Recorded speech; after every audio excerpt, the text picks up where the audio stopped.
বুকের স্টোরির মেয়াদ শেষ হওয়ার আগেই ফুরিয়ে গেছে জীবনের মেয়াদ। মোটরসাইকেল দুর্ঘটনায় কেড়ে নিল ফেনী সদর উপজেলার মোটবি ইউনিয়নের শাহপুর এলাকার কোরআনের হাফেজ মনসুর আলমের জীবন।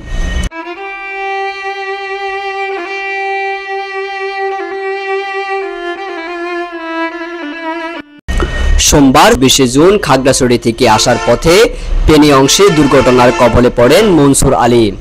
ঘটনাস্থলেই মৃত্যুবরণ করেন তিনি। এদিকে তার মৃত্যুর খবর শুনে বন্ধু-বান্ধব সহ আত্মীয় স্বজনের মাঝে নেমে এসেছে শোকের ছায়া। তার মৃত্যু যেন কোনোভাবেই মেনে নিতে পারছেন না।